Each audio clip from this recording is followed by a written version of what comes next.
जी चंद्रयान 2 की फोटो।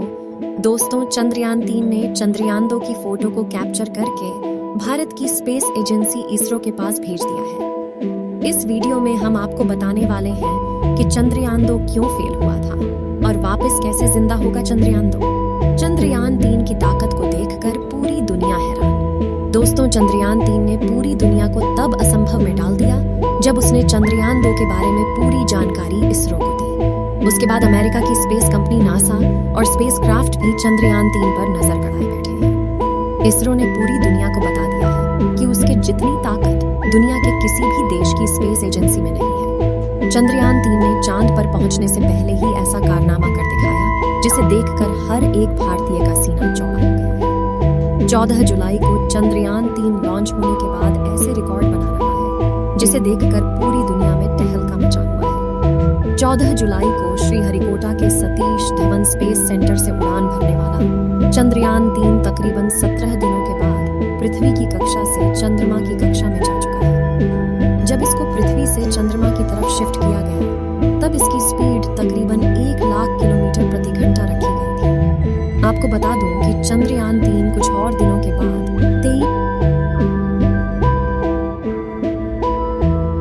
23 अगस्त को चंद्रमा की सतह पर सॉफ्ट लैंडिंग करेगा।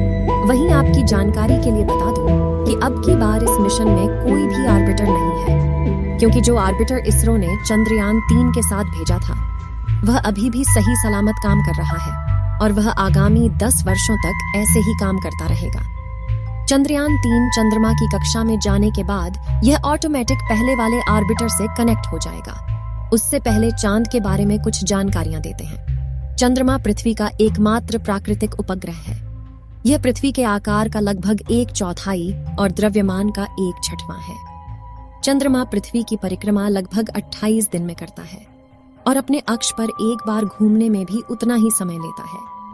यही कारण है कि हम हमेशा चंद्रमा का एक ही चेहरा देखते हैं और दूसरा छिपा रहता है, जिसे डार्क साइड कहा जाता है। चंद्रमा का सतह चट्टान और धूल से बनी है। चांद पर कोई वातावरण नहीं है और वहां पर पानी होने की संभावना है। चांद के धरती की सतह पर कई विशाल गड्ढे हैं जो उल्का पिंडों के टक्कर से बने हैं। चंद्रमा पर कुछ पहाड़ भी हैं जिनमें से कुछ की ऊंचाई 11,000 मीटर तक है। चंद्रमा पर गुरुत्वाकर्षण पृथ्वी के गुरुत्वाकर्षण का 1/6 होता है।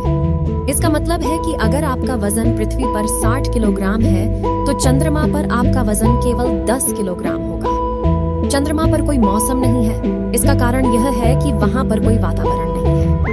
बिना वातावरण के सूर्य और अंतरिक्ष से आने वाली गर्मी और ठंड को चंद्रमा की सतह पर संरक्षित नहीं किया जा सकता है। इसलिए चंद्रमा की सतह पर दिन में बहुत गर्मी और रात में बहुत ठंडी होती है।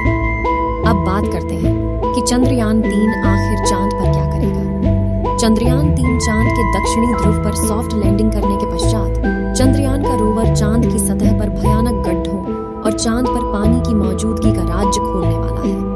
अभी भी हमारा चंद्रयान चंद्रमा से तकरीबन 2 लाख किलोमीटर दूर है, लेकिन हमारे चंद्रयान में लगे हुए हाई रेजोल्यूशन वाले कैमरों ने चंदा मामा की पहली तस्वीर भारतीय स्पेस कंपनी इसरो को भेज दी है। इस बार चंद्रयान पर तकरीबन 19 से ज्यादा कैमरे, 240 सेंसर और 4 पेलोड लगे हुए हैं, जो इसको सही रास्ते पर लेकर जाता है और किसी भी तरह के आने वाले खतरे का पूर्वानुमान लगाकर हमारे चंद्रयान 3 को चांद पर पहुंचाने में मदद करेंगे। चलिए कुछ और जानकारी देते हैं। 2019 में इसरो ने अपना चंद्रयान चांद पर भेजा था, जिसकी किसी तकनीकी खराबी के कारण सॉफ्ट लैंडिंग नहीं हो पाई थी और न ही उसका रोवर बाहर आ सका।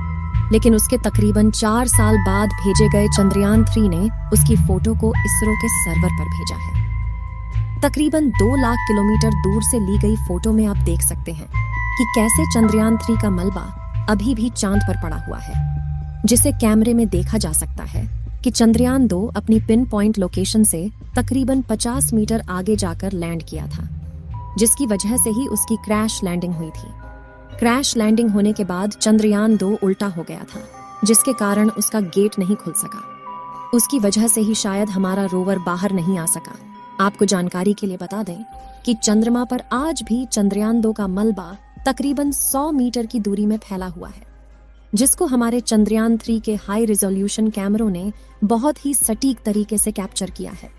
जैसे जैसे चंद्रयान चंद्रमा के करीब जाएगा वैसे वैसे यह और भी बढ़िया क्लियरिटी वाली इमेज और वीडियोस हमारे इसरो को भेजता रहेगा।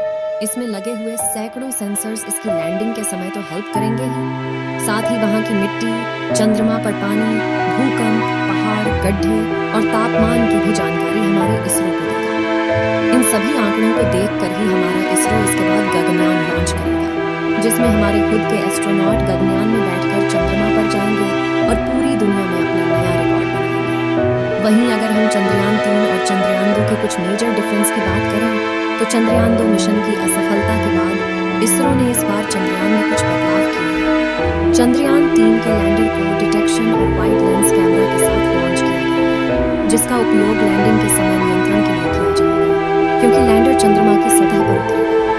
सफलतापूर्वक लैंडिंग करने के पश्चात वहां की हाई रेजोल्यूशन तस्वीरें और वीडियो बनाने के लिए भी कैमरों का इस्तेमाल किया जाएगा। चंद्रयान 3 में ऐसे 2 कैमरे लगाए गए हैं, जबकि चंद्रयान 2 में केवल 1 कैमरा था।